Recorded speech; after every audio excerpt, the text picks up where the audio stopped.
오늘은 16절부터 예수님의 고난이란 제목으로 강해를 하도록 하겠습니다. 이미 예수님의 고난은 시작됐지만 오늘 나온 요 읽은 본문의 말씀, 여기는 그 고난 중에서도 정말 혹독한 고난, 고난이라고 누가 봐도 말할 수 있는 그러한 내용의 고난이 해당된다고 볼 수가 있겠습니다. 이제 마태복음, 마가, 누가, 요한 다 사복음서에 고난이라는 부분이 이제 있지만, 그래서 약간씩은 조금 다를 수는 있어요.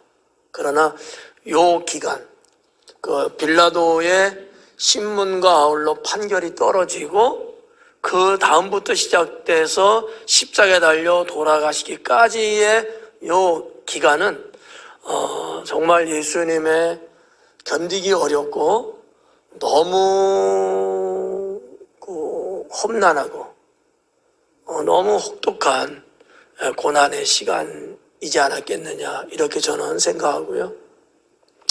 시간적으로 보면은 긴 시간은 아니지만 그 짧은 시간 안에 인간이 이렇게 어떠한 그 고난을 받으면서 느낄 수 있는 최악의 상태가 아니었을까, 이렇게 생각해 볼 수가 있겠습니다.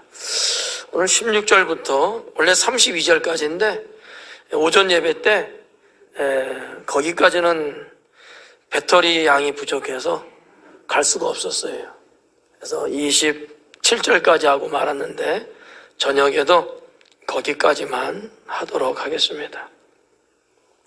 16절 말씀해 보니까 군인들이 예수님을 끌고 브라이도리온이라는 뜰 안으로 들어가서 온 군대를 모았다, 이렇게 말씀하고 있어요. 15절까지 우리가 지난 시간에 봤을 때 빌라도가 결국은 판결을 내리고 예수님을 내주는 내용으로 이렇게 마무리됐잖아요. 자, 그래서 예수님을 이제 인계받아가지고 이 로마 병사들이 예수님을 십자가에 못 박기 위해서 움직이는 장면서부터 시작이 되는 거예요. 근데 그 이제 장소를 보니까 여기 브라이도리온이라고 하는 단어로, 말하기도 힘들어. 그냥 한국말로 그냥 번역을 그냥 아싸라게 해줬으면 참 좋았을 텐데 그러질 않았어요. 원어대로 그냥 그대로 나왔는데, 이 단어의 뜻이 뭐냐면 관저라고 하는 뜻이에요. 관저. 그러니까 개인의 주택이 아니고 이게 공공의 주택인 거죠. 그러니까 빌라도는 총독이잖아요. 그러니까 총독이 사는 집이라는 거거든요. 그러냐, 그런 관저, 군인 관저, 뭐 이런 거 있잖아요. 공무원 관저, 이런 것처럼 이 관저를 의미하는 단어, 브라이도리온이라는 단어를 썼습니다. 이 총독의 관저인데 거기에 있는 뜰 안으로 들어갔다라고 하는 거예요. 그러니까 15절까지는 빌라도가 재판하는, 어떻게 보면 법정이죠. 법정으로 쓸 뿐이지 그것이 또 딱 정해진 법정은 아마 아니었을 거예요. 거기도 내나 빌라도의 관저였을 거예요. 다만 이 관저의 한 부분이라는 거죠. 거기에서 예수님이 이제 이끌려서 뜰 안으로, 관저의 뜰 안쪽으로, 이 관저는 이제 전체적인 건데 아마 울타리가 쳐 있을 거예요. 이 고고학적으로는 드러난 거거든요. 그 안토니오 성이라고 이제 보통 이야기를 해요. 그 성 안에가 이제 관저인데 외곽으로 둘러싸여 있고 또 내벽도 이렇게 있는데 안뜰이 있고 바깥뜰이 있어요. 여기서 지금 안뜰이라고 번역했는데 뭐 어떻게 보면은 안뜰이라는 단어가 갖고 있는 것도 그렇고 이 모든 것들이 사실은 좀 중복되고 강조되는 부분이기 때문에 우리가 좀 조금 의역을 한다면 그 뜰 안에서, 뜰 중에서도 안쪽으로 갔다, 이렇게 볼 수 있어요. 근데 사실 거기서 뭐 이렇게 머물러서 뭘 하고 그러지는 않은 거죠. 어떻게 보면 예수님을 사형하기 위해서 장소를 옮기는 데 있어서 지나가는 경로가 아니었을까, 이렇게 생각합니다. 그러니까 지난번에 봤지만 빌라도가 서서 판결을, 신문하고 판결을 내린데 그것이 끝나자마자 예수님을 이끌고 이제는 저 골고다라고 하는 쪽으로 나가기 위해서 지나가는 그 통로 중에 아마 이 안뜰을 거쳐서 가서 이렇게 기록하지 않았을까, 이렇게 생각도 저는 좀 그렇게 좀 생각합니다. 근데 이제 이 안뜰에 이렇게 이제 있는데 여기에 온 군대를 불러 모았다, 이런 말을 해요. 마태복음에도 이제 똑같은 내용이 이제 기록되어 있는데, 이 온 군대라면은 어느 정도의 군사 규모가 될까? 보편적으로 이제 이 보병 군단, 보병의 군사들로 우리 말하는데 약 한 600명 정도. 그 당시에 로마 군대 편제로 보면 한 보병 뭐 사단이라고 봐도 되고, 보병 부대가 한 600명 정도 됐다 그래요. 그러니까 적어도 특수부대 같은 경우는 일개 보병 대대가 한 300명에서 보편적으로 한 600명 정도, 이렇게. 우리나라도 군 편제를 보면은 일반 육군 같은 경우는 보병들이 약 일개 대대 정도면 한 600명 정도, 그 정도 되거든요. 600명대. 예. 그렇지만은 뭐 해병대라든지 이런 데는 숫자가 훨씬 적어요. 이런 것처럼 로마의 보병 군대로 보면은 한 300에서 한 600명 정도 되지 않을까. 야, 그 사람들을 다 불러 집결시킨 거예요? 뭐 때문에? 예수님 한 사람 때문이죠. 예수님만 처형당하는 게 아니고 지금 그 사형장에는 또 다른 2명이 있잖아요. 그들을 이제 강도라고 성경이 기록하고 있는데, 이 일반적인 강도를 처형하는 데 있어서 그렇게 군사를 집결할 이유는 전혀 없어요. 근데 예수님이기 때문에 나는 그렇다고 이제 보는 거죠. 그럼 왜 그랬을까? 여러 가지 이유가 있었을 거예요. 그 중에 이제 몇 가지를 한번 생각해 보면, 예수님은 그래도 많은 유대 백성들이 따르는 사람이라는 거죠. 그러니까 로마의 입장, 빌라도의 입장에서는 야, 이 나사렛 예수를 누가 탈출시킬 수도 있다는 생각도 할 수 있는 거고, 반대로 생각하면 나사렛 예수 이자를 누군가 저해할 수도 있다고 생각할 수 있는 거거든요. 왜냐하면 지금 이 안토니오 성 빌라도 법정 관저 여기서부터 골고다까지 움직이려면 적지 않은 그 예루살렘 성을 관통해 나가면서 가야 되거든요. 여기에는 예측할 수 없는 일들도 얼마든지 발생할 수 있고, 늘 이야기했습니다만 민족 해방주의자들, 예, 이러한 자들이 언제나 곳곳에 도사리고 있기 때문에 예측할 수 없어요. 그래서 아마 많은 병사들을 풀어놓지 않았을까, 그러기 위해서 집결한 거라고 이렇게 생각할 수 있다는 거죠. 이 빌라도라고 하는 이 자는 지난 시간에도 말씀드렸지만은 이 자는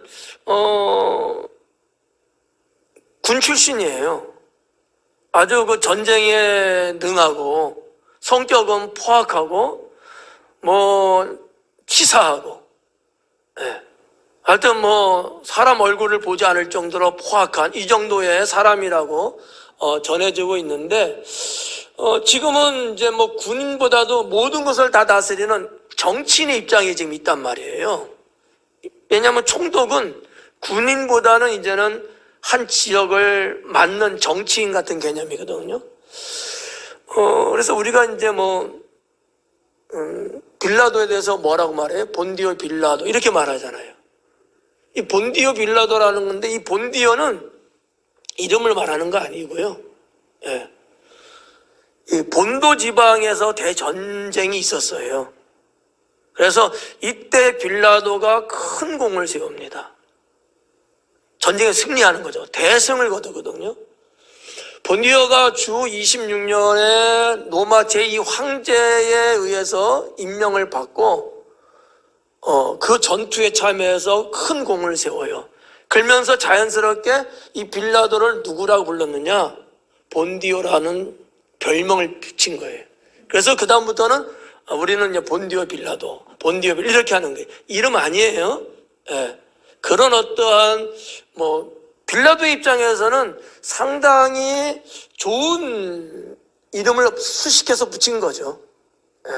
그러니까 그런 부분. 그러니까 왜 이 말씀드리냐면 빌라도는 지금은 정치적이고 한 나라를 통치해서 다스리는 총독이지만 그가 사실 이전에는 로마의 대장군이었다. 그러니까 군사의 편제라든지 작전이라든지 또는 민간의 소요라든지 이런 정보를 분석한다든지 이런 여러 가지 것들을 너무나 잘 아는 사람이지 않았겠는가. 저는 이제 그렇게 예측을 하는 거죠. 그래서 이제 이 말씀을 잠깐 여러분께 소개를 이제 해드렸고요. 자, 17절 말씀에 보니까 예수님에게 자색옷을 입히고 가시관을 엮고 씌우고, 예수님에게 자색옷을 입혔다라고 하는 거죠. 이 자색옷은 평범한 사람이 입을 수 없는 옷이죠.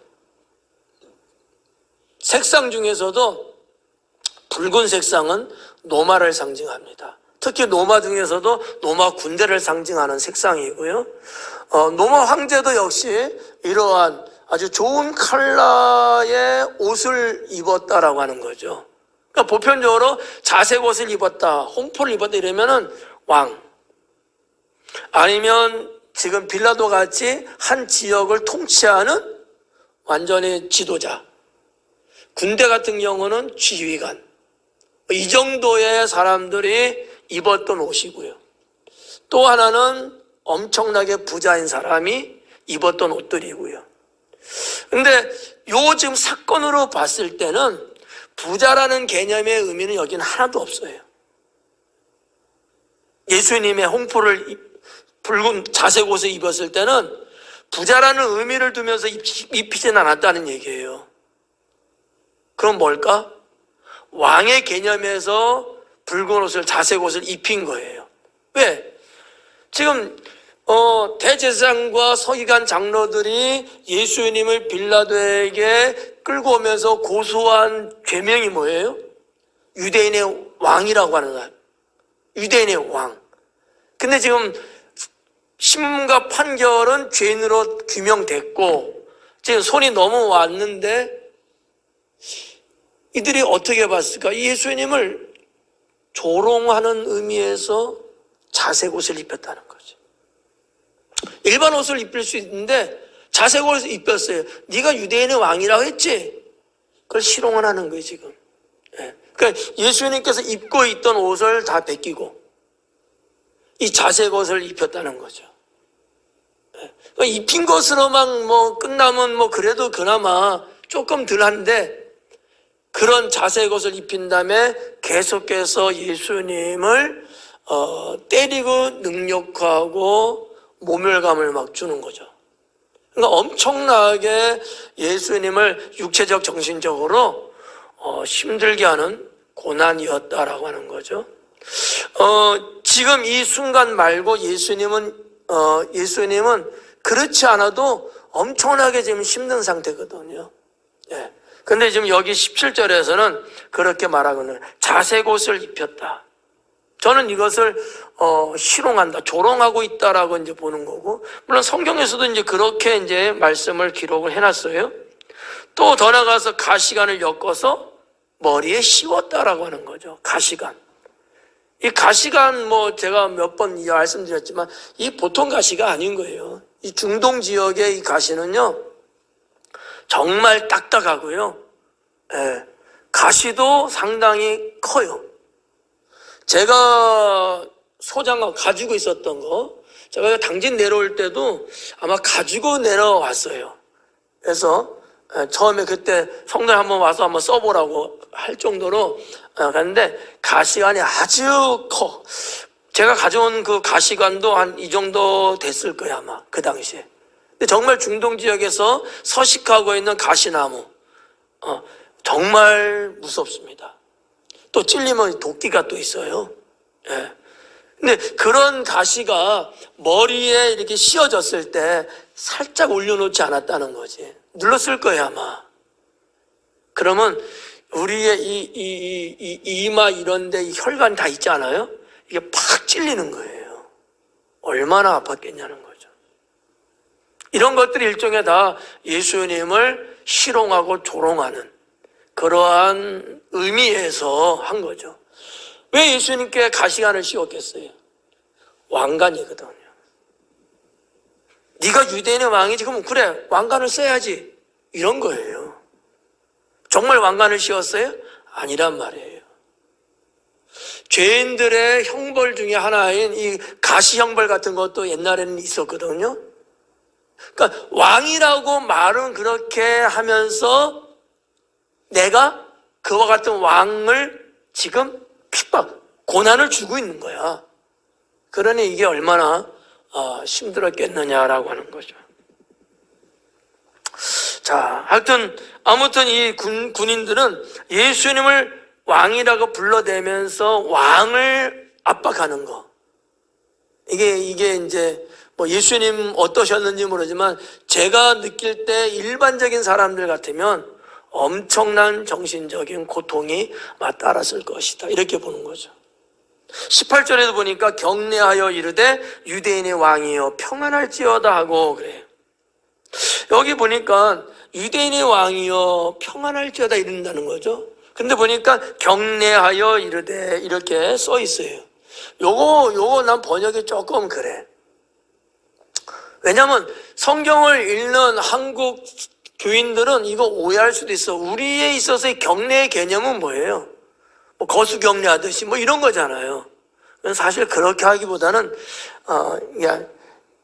예를 갖추어서 이런 거예요. 예를 갖추어서 유대인의 왕이여라고 말했다는 거죠. 그러니까 지금 행동으로 볼 때는, 행동의 겉표면을 볼 때는 예수님은 정말 유대인의 왕처럼 대하는 것처럼 하고 있는 거예요, 지금. 예. 그러니까 예수님이 여기 있다면은 예수님한테 예를 갖추고, 예를 갖추고 유대인의 왕이여 평안하옵소서 이러는 거라는 거지. 근데 정말 그게 정말 그 마음이냐는 거지. 아니잖아요. 조롱하고 있다고 하는 것이죠. 조롱하고 있다. 19절 말씀에 보면 갈대로 그의 머리를 치며 침을 뱉으며 꿇어 절하더라. 이렇게 또 나와요. 이거야말로 예수님을 모멸하고 있는 것 아니냐 이렇게 볼 수 있어요. 단순한 조롱이나 희롱보다도 더 심각한 묘멸감을 주고 있는 모습이 아닐까 이렇게 생각하는 거죠. 왜냐하면 여기 보니까 갈대로 그의 머리를 내리쳤다는 거죠. 갈대가 뭘까요? 갈대가 갈대지 뭐. 네. 이거는 왕이 지니고 있는 봉과 같은 의미예요. 그 봉을 준 건 아닌데 갈대를 손에 쥐어졌어요. 여기는 손에 쥐었다는 말은 어쩌 다른 데 손에 쥐어졌다 그거를 뺏어서 머리를 내리쳤단 말이죠. 근데 그 머리는 지금 왕관을 쓰고 있는 머리잖아요. 왕의 머리예요. 내리치는 거죠. 여기 지금 그 얘기를 하는 거예요. 갈대로 그의 머리를 쳤다. 왕의 머리를 내리쳤다. 예. 여러분, 우리는 왕도 아니고 아무것도 아닌데 누가 내 머리를 내리치면 기분이 좋을까요? 안 좋잖아요. 예. 근데 이런 식으로 모멸을 하고 있는가? 그것도 수없이 많은 사람들 앞에서 보라는 듯이. 그 다음에 뭐가 있었냐면 침을 뱉었다 그래요. 침을 어디다 뱉었을까? 그냥 땅바닥에 폐 뱉었을까요? 아니란 말이에요. 자색 옷을 입고 있는 예수님의 얼굴을 향해서 그 몸에다가 침을 뱉는 거예요. 이것 또한 모멸감인 거죠. 왕이잖아요. 왕인데 내가 침 뱉을 수 있다고 하는 거야. 왕이여라는 말을 안 하고 했다면 덜 할 텐데 왕이여 하면서 놀려대면서 침을 막 뱉는 거지. 예. 여러분은 이런 거 경험한 적 없죠? 다행이에요. 예. 하긴 뭐 왕이 돼본 적도 없으니까. 예. 그리고 이제 세 번째 모멸감을 준 모습은 뭐냐면 꿇어 엎드려서 절했다고 하는 거죠. 병사들이 예수님께 무릎 꿇고 절까지 했다는 거야. 정말 존경해서요? 아니죠. 놀리고 있는 거예요. 놀리고 있는 거예요.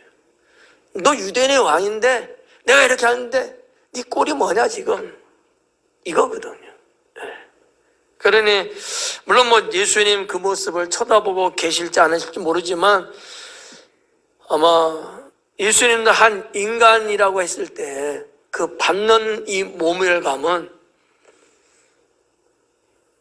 살 수 없을 정도의 아마 모멸감이 아니었을까. 네. 그런 것들을 받으시면서까지도 주님은 끝까지 참으셨다는 거죠.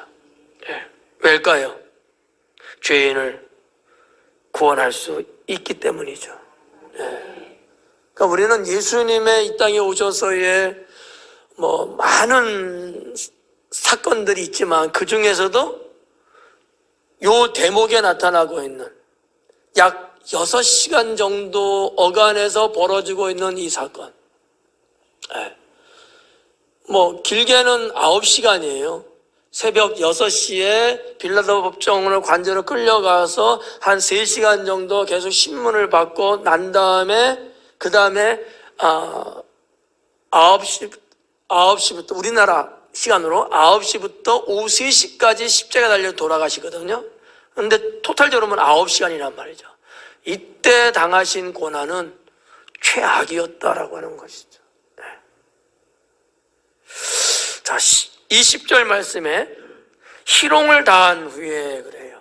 마가도 지금 앞에서 17절, 8절을 그렇게 기록하면서 19절은 뭐라고 평을 했냐면 희롱했다라고 기록을 한 거예요.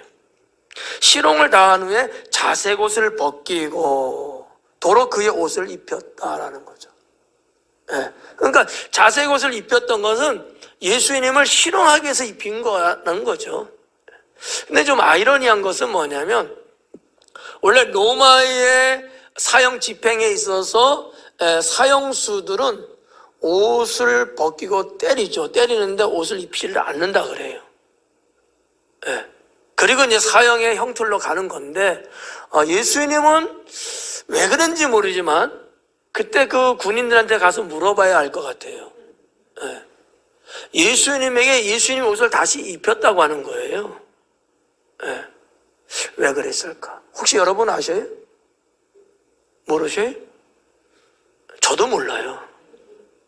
한 가지 성경에서 내용을 한번 발견해 보면 뒤에 나옵니다만 그 시편 22편 18절 말씀에 보면 그 예수님의 옷을 병사들이 취해서 재입벗게 하는 그 말씀이 나오잖아요. 이게 시편 22편에 예언되어 있어요. 이 예언을 이루기 위함이 아니었을까? 이렇게 볼 수 있다는 거죠. 왜냐하면 시편 22편은 예수님의 메시아의 고난 성경 구절이고요. 23편은 여러분이 잘 알고 있듯이 목자 되신 주님이시고요. 24편은 영광 받으시는 내용이거든요. 그러니까 22편, 23편, 24편 이렇게 지금 시리즈를 가고 있는 거예요. 거기 22편 18절에 이 말씀이 기록되어 있다는 거죠. 예. 저는 그렇게 한번 유추하는 거예요. 이 말씀을 이루기 위해서 성령께서 그 군사들에게 예수님의 옷을 다시 입히게 한 것이 아니겠는가, 이렇게 저는 생각을 하는 거죠. 제가 이렇게 생각했다고 저를 나쁜 사람으로 볼 사람은 없겠죠. 네. 성경에서 살펴본 거예요. 성경에서. 근데 그러나 일반 보편적인 사형수에게는 노마의 관례는 그게 없다는 거죠. 노마의 관례는 없어요. 옷을 벗기고 죽이는 거죠. 예. 좀 더 한번 나가볼까요? 이렇게 옷을 벗기고 도로 그의 옷을 입히고 십자가에 못 박으려고 끌고 나가니라. 끌고 나갔다. 거기서도 죽일 수도 있지만 죽이지 않았다라고 하는 거예요. 이유가 뭘까? 두 가지가 있다고 볼 수 있어요. 하나는 성경에서 그 유래를 찾아볼 수 있고, 하나는 로마의 관례에서 찾아볼 수 있다라는 거죠. 레위기나 민수기 같은 데 말씀해 보면 예루살렘 성 안에서는 사람을 죽일 수 없게끔 율법에 돼 있어요. 그러니까 성 바깥으로 갈 수밖에 없는 거고요. 로마의 관례에도 성 안에서는 죽이는 경우가 없었다는 거예요. 그래서 또 성 밖에 나가는 게 맞는 거고요. 성경에는 이렇게 끌고 나갔다고 했는데 거기서도 얼마든지 죽일 수 있거든요. 왜냐하면 오히려 끌고 가는 게 더 위험한 거야.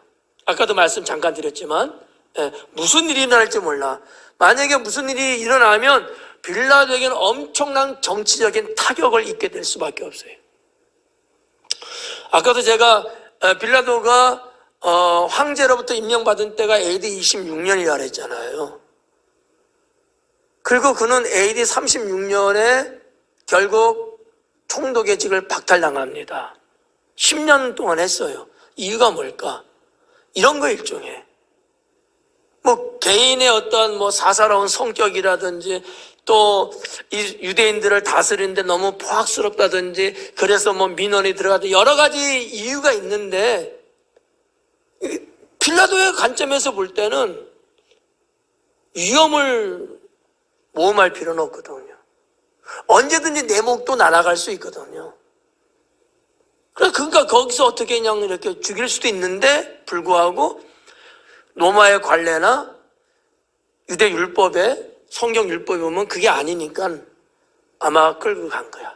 근데 이것도 역시 성경에 예언된 것을 이루기 위함이라고 저는 생각하는 거죠. 왜냐하면 아세셀 양을 그렇게 죽이잖아요. 성 바깥에 내던져갖고 내던져요. 그냥 잘 가. 반려견을 키우는 그런 사람들의 마음이 아닌 거예요. 성에서 내던져갖고 떨어져 부딪혀 죽든지 아니면 그게 버려지면 맹수 와서 잡아먹든지 이렇게 해서 죽이거든요. 성 안에서는 그런 살상을 안 한단 말이에요. 그러니까 아사셀 양의 사건도 그랬거든요. 그 아사셀 양은 뭐예요? 예수님의 죽으심에 대한 내용이거든. 이런 것들이 성경에 이미 예언됐기 때문에 예언을 응하기 위한 하나님의 섭리가 아니었을까. 저는 이렇게도 이 내용을 보고 있는 거죠. 자, 아무튼 이렇게 끌고 예수님을 데려갑니다. 21절 말씀해 보니까 마침 알렉산더와 루포의 아버지인 구레네 사람 시몬이 시골로부터 와서 지나가는데 그래요. 자, 여기 이제 등장하는 인물이 시몬이에요. 시몬은 이름에서 알 수 있듯이 유대인이죠.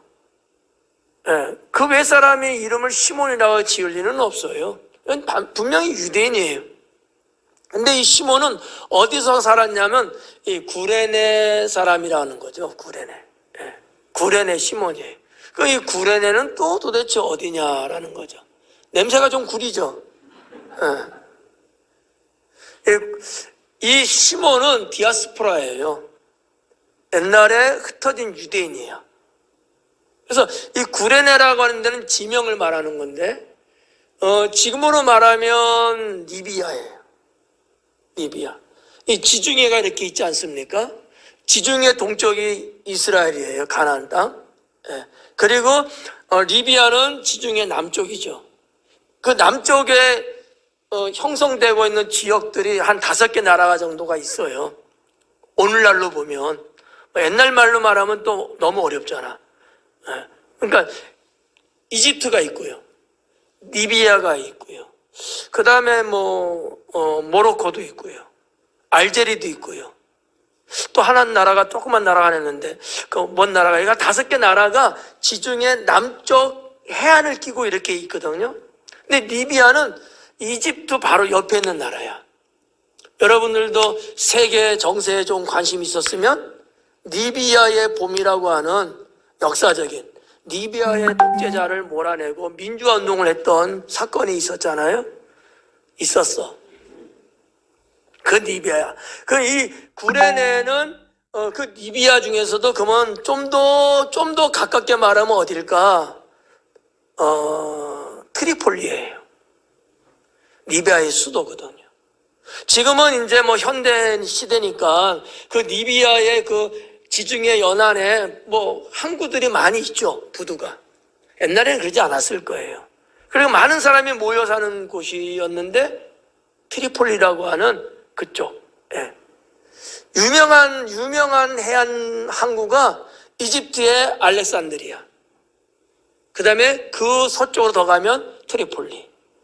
뭐 이렇게 이제 구성이 돼 있는데 유대인들이 유독 이 구레네에 많이 살았대요. 흩어졌을 때. 예.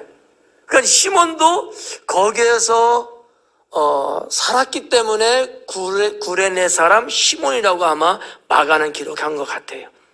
근데 여기 이제 두 사람의 이름이 앞에 거명했어요. 예. 알렉산더와 루포. 이 알렉산더와 누포라는 이름이 나왔는데 이들은 시몬의 아들인 거예요. 예. 중요한 인물은 아니야. 근데도 불구하고 마가는 왜 기록을 했을까? 시몬은 예수님 지고 가는 십자가 무거워서 쓰러진 그 예수님의 십자가를 대신 지게 하니까 기록할 만한 하죠. 그런데 알렉산더 루포는 거기에 관련 없거든요. 그럼에도 불구하고 마가는 그의 아들의 이름까지 기록했다는 거죠. 왜일까? 그들의 훗날에는 기독교인이 되었다라고 하는 사실이죠. 그러니까 시몬은 예수님 사건을 만나면서 그리고 그가 먼저 예수님을 믿고 그 다음에 그의 가족들도 예수님을 영접하는 기독교인이 된 거죠.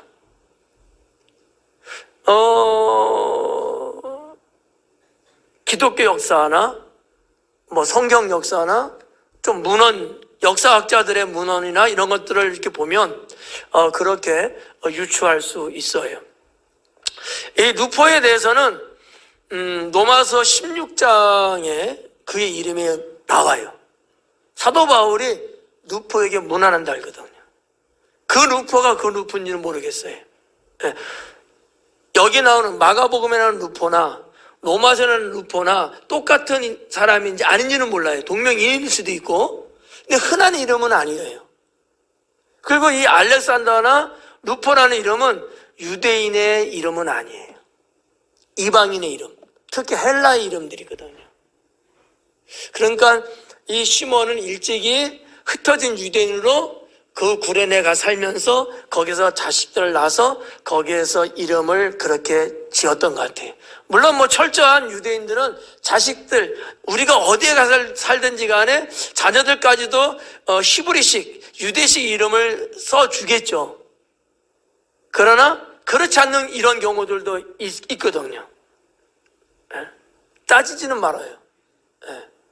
근데 아무튼 이 두 아들 이렇게 이제 기록했는데 마가가 훗날에, 왜냐하면 마가가 기록했던 이 성경의 연대가 약 한 70년 조금 안 되는 70년까지 볼 수 있는데, 왜냐하면 예루살렘 성전이 파괴된 때가 70년이니까 사도 바울이 순교당하는 때와 그 어간을 보면 약 한 68년에서 70년 사이 정도? 디아스포라들 중심으로 기독교 복음이 많이 전파되면서 믿는 자들이 많아졌어요. 그래서 아마 모르는 사람이 아니고 이들의 이름이 그 당시의 기독교인들의 그 형제 자매들, 이 교회 안에 좀 알려져 있는 이름이 아니었을까, 이렇게 봐지는 거죠. 왜냐하면 특히나 예수님 십자가 사건에 그의 아버지가 대신 십자가 지고 갔고, 전혀 무관하지 않거든요. 그랬던 자의 집안이 믿고 기독교 교회 안에 들어왔단 말이죠. 이런 것들이 형제자매들 사이에 교회 안에서 널리 이제 이야기가 퍼지는 거죠. 그래서 아마 마가가 두 아들의 이름까지 거명하지 않았을까, 이렇게 생각해 봅니다. 자, 넘어갈게요. 그들이 그를 억지로 같이 가게 하여, 그들이 군인들이에요. 군인들이 시몬을 억지로 같이 가게 했다라는 거죠. 그렇게 하여 예수님의 십자가를 지우게 했다, 짊어지게 했다는 거죠. 그러니까 여기서 지금 보면은 시몬이 예수님의 십자가를 대신 지고 갔다는 걸 우리가 알 수 있는데, 시몬이 십자가를 지는 것을 로마 군인들이 억지로 짊어지게 했다는 얘기예요. 이게 가능할까? 가능하겠지. 여러 가지 말들을 할 수는 있어요. 아니, 아무 죄도 없는데 옆에 있다고 이리 와 하고 짊어지고 가라는 거야. 이게 사실은 가능할 수도 있지만 가능하지 않을 수도 있어요. 근데 이러한 형식, 이런 어떤 그 문장적인 언어가 이게 어떻게 된 거냐라고 봤을 때, 이 페르시아의 그 행위에서 연유된 말이다, 이렇게 되어 있어요. 페르시아 아시죠? 네. 아니까 설명 안 할게요. 그 페르시아에는요, 정부나 관권이나 권력 있는 자나 어쨌든 국가의 이름으로 할 때 뭐든지 쓸 수 있어요. 사람도 쓸 수 있고 물건도 쓸 수 있고, 자기 건 아니지만 정부의 이름으로 그냥 할 수 있다고 하는, 이게 페르시아식이야.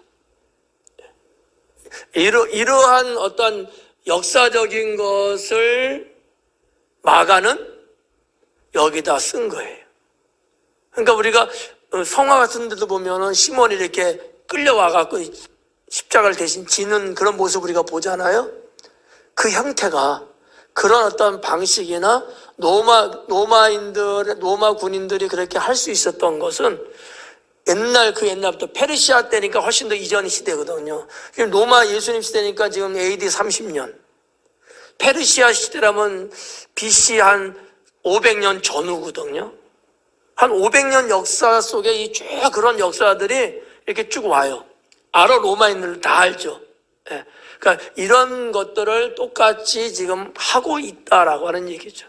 그냥 성경에 보면 중요하지는 않은데, 이러한 것도 한 번쯤 여러분이 그냥 들어보는 것도 나쁘진 않지 않는가. 나쁜 것 같아요, 근데.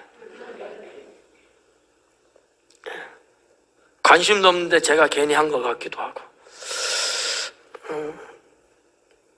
그런 건 아니겠죠?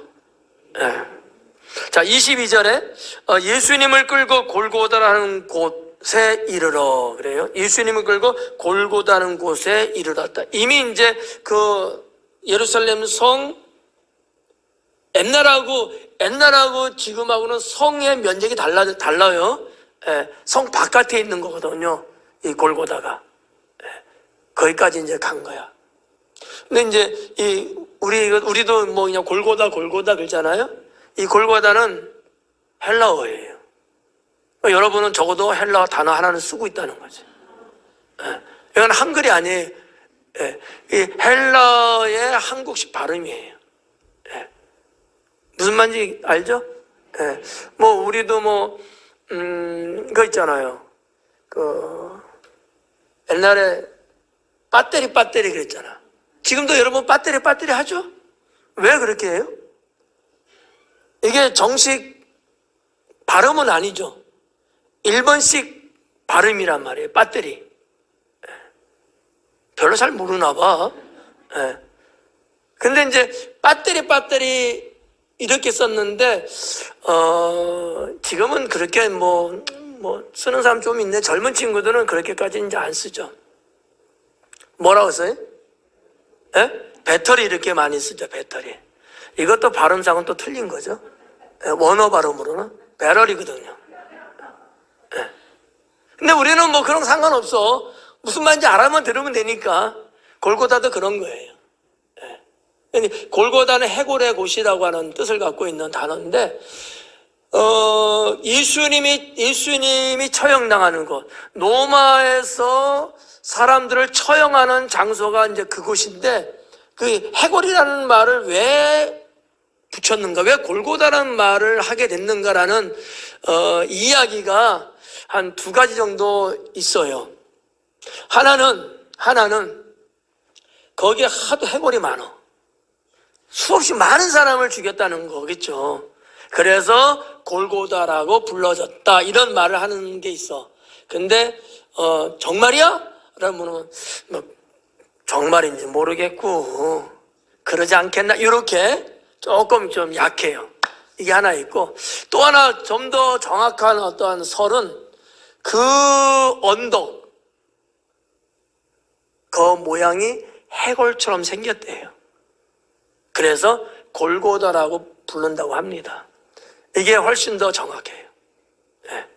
우리도 뭐 그런 게 있잖아요. 어디를 딱 봤을 때 뭐가 좀 생겼다면 그렇게 부르잖아요. 네. 뭐 이렇게 바닷가에 뭐 유람선 타고 쫙 가는데 뭐 그 가이드나 그 설명하는 사람이 해설사가 그러는데 저건 뭐라는데 아무리 봐도 그런 얼굴이 안 보여. 근데 저건 코끼리상이다 뭐다 뭐 이런 말 하잖아요. 그런 것처럼 이 골고다 언덕의 모습이 해골 같대요. 그래서 이제 골고다다 이렇게 이제 불러지기 시작했는데, 이 골고다라는 말도 있고 우리는 갈보리라는 말도 써요. 골고다와 갈보리. 이 단어는 다른데 똑같은 거를 말하는 거예요. 네. 왜냐하면 이 갈보리라는 말, 우리는 이제 한국말로 이제 갈보리지만 이게 이제 원래는 그 라틴어로 좀 어려운 얘기죠. 벌게트 번역 이렇게 하거든요. 예, 그 할 땐 있어요, 그런 거. 근데 이제 그 골고다인데 헬라어는 그렇지만은 라틴 언어로 올 때는 그게 바뀐 거예요. 갈바리아라는 단어인가 아마 그래요. 제가 알기에는. 예, 이게 라틴어예요. 이 라틴어를 우리나라식으로 발음한 게 갈보리인 거야. 비슷하잖아요. 갈바리아, 스타리아, 자동차. 성경 없는 거예요. 또 어디 가서 또 성경에 스타리아가 또 있다고 또. 그런 것처럼 하여튼 이제 골고다와 갈보리는 똑같은 장소인데 언어가 다른 거야. 이렇게 보시면 돼요. 뜻은 다 똑같이 해골의 곳. 이런 거죠. 자, 거기에 예수님이 끌려가십니다. 그리고 23절에 보니까 몰약을 탄 포도주를 주었으나 예수님께서 받지 아니하시니라 그래요. 몰약을 탄 포도주를 줬대요. 이 몰약에 대한 것을 좀 조사를 해보니까 옛날에 그 시대는요, 사람들이 포도주에다가 몰약을 타서 마셨대요. 포도주가 좀 밋밋했나 봐. 그래서 몰약을 타서 마시면 조금 새콤하고 조금 맛이 조금 어쨌든 좀 그런가 봐. 그래갖고 예식을 할 때 일반 서민들 예식은 좀 아닐 것 같고요. 조금 부유층들의 뭔가 예식을 하면은 몰약도 쉽게 말하면 상중하 이런 식으로 품질 좋고 보통 이거 납품 이런 것처럼 그런 어떤 몰약을 좀 섞어서 포도주로 연회석에 나간다든지 이렇게 사용을 했다고 하는 것이죠. 또 뿐만 아니라 이제 장례를 치를 때도 이 몰약을 사용했다고 그래요. 그리고 이제 뭐 상처 나서 아프고 그럴 때 진통제 역할을 하게끔 이 몰약을 썼다는 거죠. 근데 이제 예수님이 지금 끌려가시는 그 와중에도 지금 이제는 뭐 골고다 이제 갔잖아요. 군인들이 포도주에다가 몰약을 타서 예수님께 드렸는데 예수님이 마시지 않았다는 거죠. 설에 의하면, 설이에요. 내려오는 설이 이야기예요. 설에 의하면 예수님을 흠모하고 존경하고 따르던 여인들, 뭐 귀부인들 이런 분들이 예수님의 그 처참한 그 고통을 참아볼 수 없어서 그 모략을 좀 타게끔 건넸다는 거죠. 그래서 군인들이 그 모략을 탄 것을 줬는데 예수님이 마시지 않은 거예요. 이런 이제 설이 있어요. 설이 있고, 근데 예수님이 당시에 마셨을 때 그 모략은 아마 마실 수 없을 정도의 독한 모략이었을 거다. 제가 볼 때는. 값도 싼 이런 거 있잖아요. 때로는 이제 로마에서도 그렇게 모략을 진통제로 마약 성분 있는 것처럼 그렇게 사용도 했다 그래요. 그래서 아마 예수님께서 썼는데 뭐 좋은 걸 썼겠어요? 네. 써야 되는 상황에 그냥 아무나 쓰는 거지 뭐. 그래서 아마 그렇게 볼 수도 있고, 근데 좀 더 우리가 성경적으로 좀 접근해서 보면 왜 예수님이 그 포도주의 모략을 탄 포도를 왜 안 마셨을까? 제가 보는 거예요. 뭐 여러분이 믿든 말든 상관없고 저는 볼 때 이런 것 같아요. 예수님이 이 땅에 죄인을 구원하러 오셨고 십자가에 달리시고 고난받으시고 이런 모든 것들을 예수님 다 알고 각오도 하셨고 지금 받고 있는 거잖아요. 고난을 달게 받으시는 거죠. 내가 이 고통과 아픔이란 이 고난을 내가 피하고 싶은 게 없어서 피하신 게 아닐까. 저는 그렇게도 한번 생각해 봅니다. 또 하나 이제 성경적으로 좀 유추해 볼 수 있는 게 뭐냐면 예수님께서 이런 말씀하셨어요. 만찬을 하실 때 내가 다시는 포도나무에서 난 것은 하나님 나라에서 마실 때까지 마시지 않겠다. 이런 약속 같은 약속을 하셨거든요. 근데 포도주를 지금 마시게 하잖아. 그래서 예수님이 포도주를 피하신 건 아닐까. 이렇게도 한번 생각해 볼 수 있어요.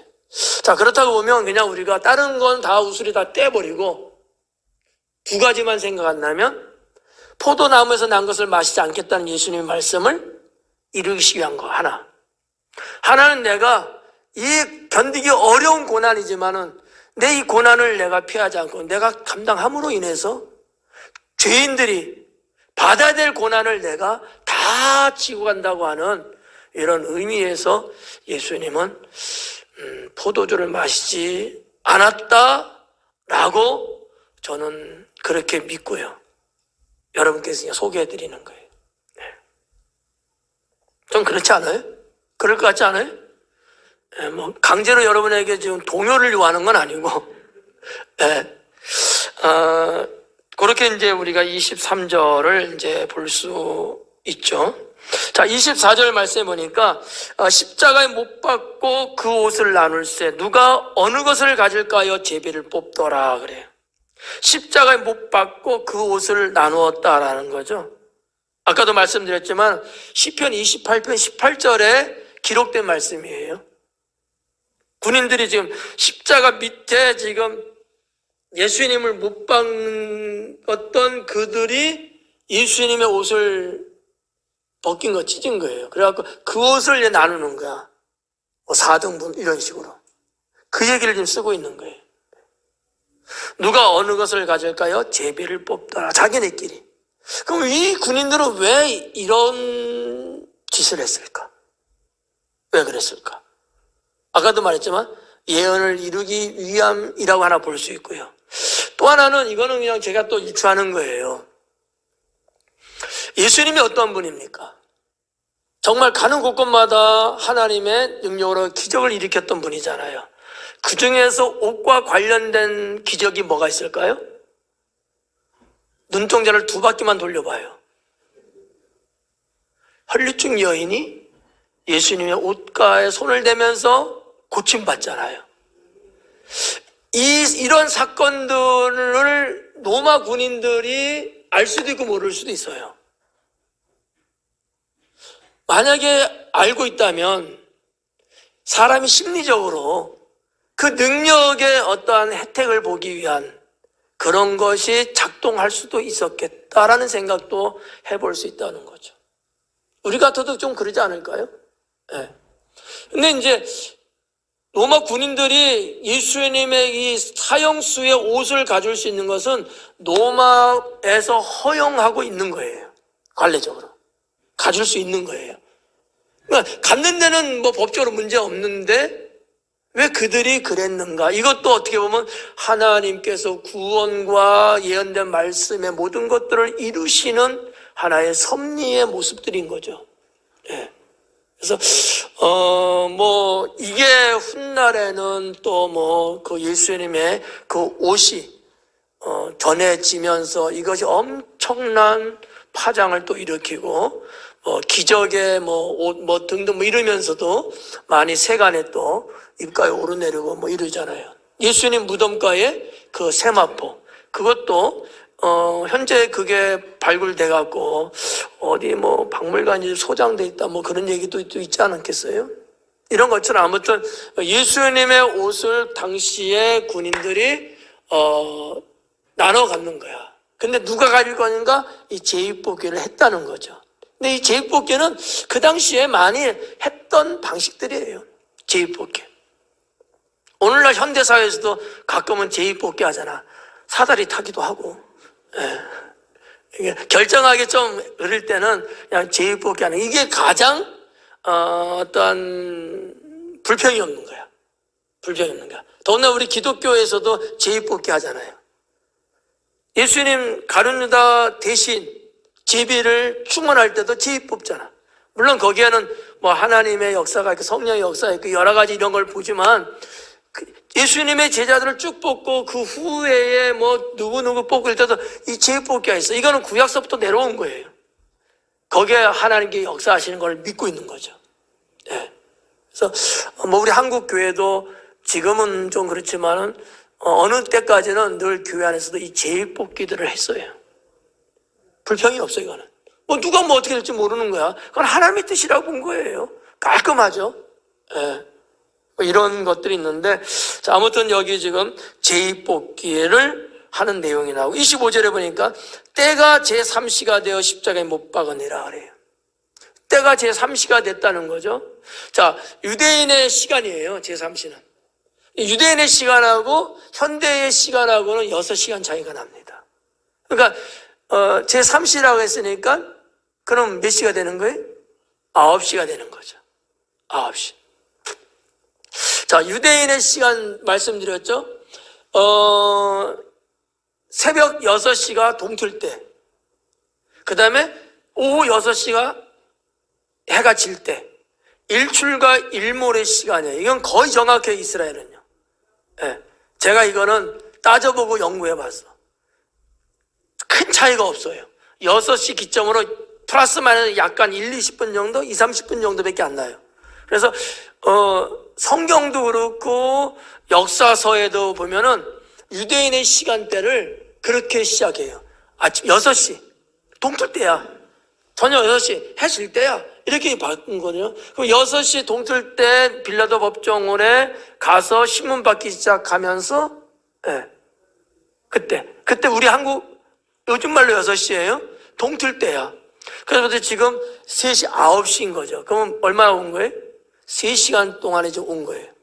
그래서 이 3시에서 9시에 숨을 거두신다고 그래요. 아직 우리가 읽은 데는 아니지만, 그러면 오후 3시예요. 그러니까 예수님이 십자가 달려 계시는 그 시간대가 6시간 십자가에 매달려 있었다는 거죠. 여러분 한번 생각해 봐요. 그냥 있는 것도 힘들어요. 근데 양손과 양발에 못을 박았는데 몸무게가 있잖아.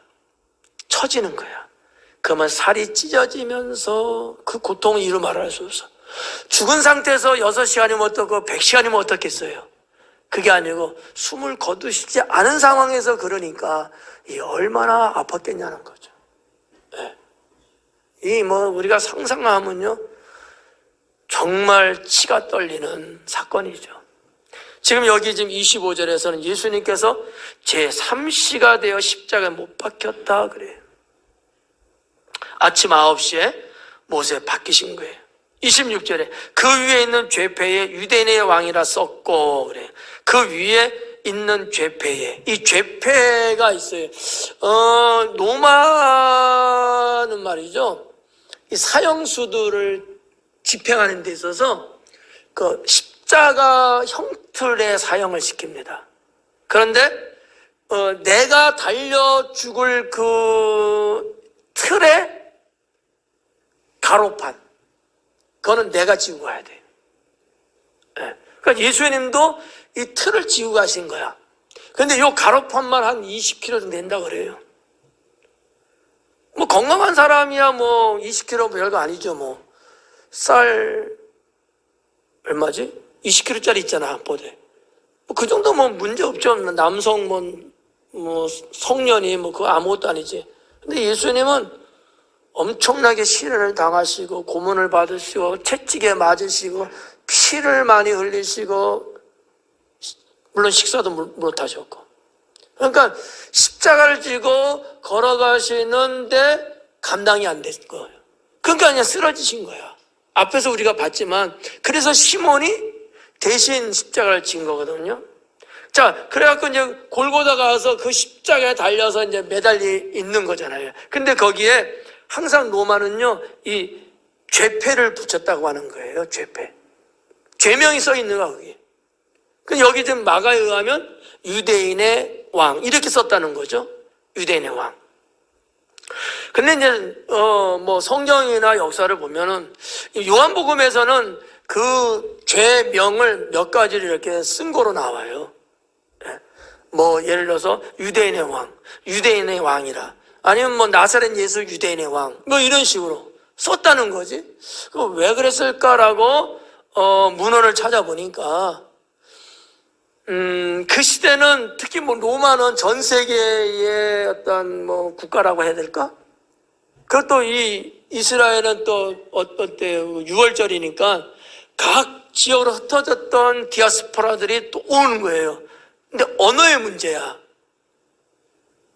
히브리 말로 써놔도 못 알아볼 수 있는 사람이 또 많아. 헬라어로 써도 그 헬라어를 또 못 읽는 사람이 또 많아. 뭐 이런 식 있잖아요.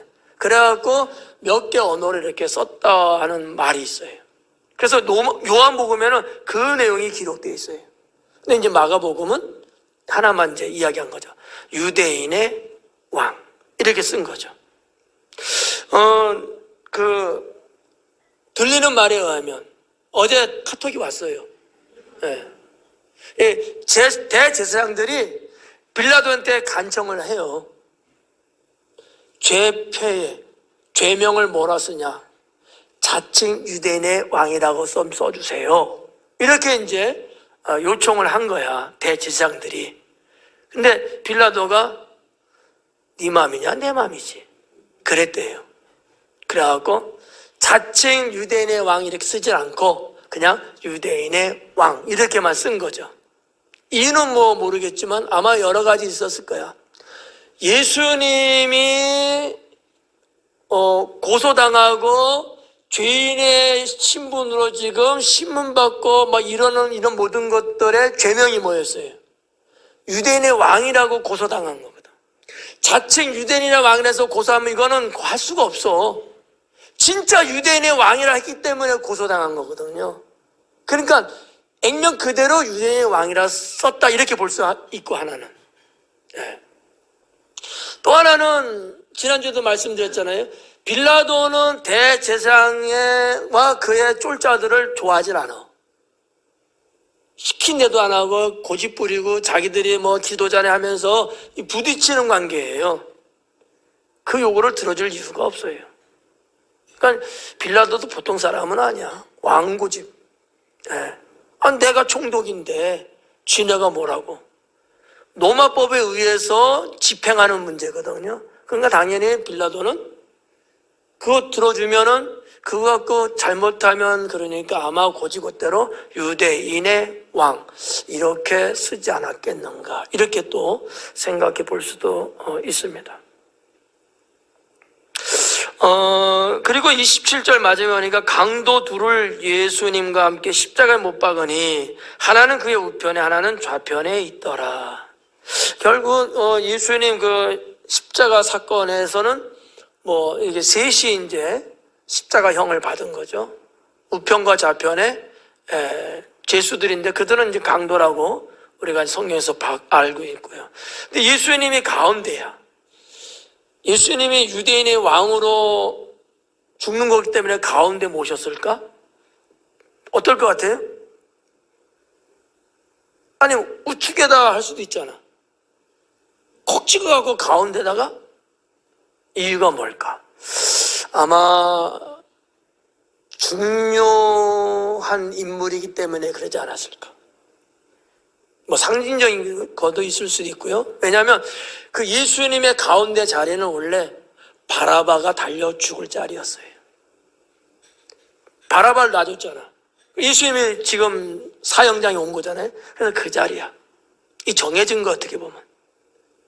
이거는 제가 꾸며낸 얘기는 아니고 그 원래 그랬다는 거죠. 뭐 여러 가지 뭐 말하는 사람도 있어요. 근데 뭐 제가 볼 때는 거의 뭐 낭설 같고, 바라바가 원래 거기에 달려 죽어야 돼. 바라바는 모반자야. 선동자고 폭력자고 로마 입장에서는 전복을 할 수 있는 그런 자의 지도자예요. 그래서 양쪽 강도에 그 바라바를 죽이려고 이미 돼 있는 거거든. 거기에 예수님이 대신 죽으셨기 때문에 그 자리에 못을 박았다. 이렇게 이제 볼 수 있습니다. 뭐 우리가 뭐 빌라도의 속마음에 들어간 거 아니기 때문에 뭐 100% 뭐 맞다고 볼 수는 없지만 지금까지 알려지고 전해져 오는 그런 거는 이제 그렇게 정리가 아직까지는 그렇게 되고 있는 것 같아요. 근데 하여튼 뭐 요 27절까지 봤는데 이사야서 53장 12절 말씀해 보니까 이런 말씀이 있어요. 범죄자 중 하나로 헤아림을 받음이라. 이사야서 53장은 메시아에 대한 고난장이잖아요. 거기에 그렇게 예언되어 있어요. 범죄자 중에 한 사람으로 그렇게 구별해 놨다는 거야. 헤아리고 있다. 구별해 놨다. 이렇게 이미 정해져 있다라고 하는 거예요. 예수님은 그래서 죄인의 신분으로 돌아가셨다 라는 거죠. 그게 우리의 신분인 거죠. 우리의 신분. 우리가 죽어야 마땅한 신분인데 이걸 다 담당하시고 고난을 피할 수도 있지만 그대로 받으시고, 여러분도 잘 알다시피 예수님이 말씀 한마디만 하면 십자가상에서도 하늘나라에 천군 천사들이 천사 하나만 와도 해결할 수 있는 거야. 주님의 말씀 한마디면 하늘이 완전히 다 뒤집히면서 주의 천사들이 얼마든지 할 수 있잖아. 근데 그렇게 하면은 이 땅에 오신 목적이 틀어지는 거죠. 그러니까 주님은 하나님의 뜻하신 바를 그대로 받으시면서 감당하시면서 이렇게 숨을 거두시게 됩니다. 오늘 여기까지만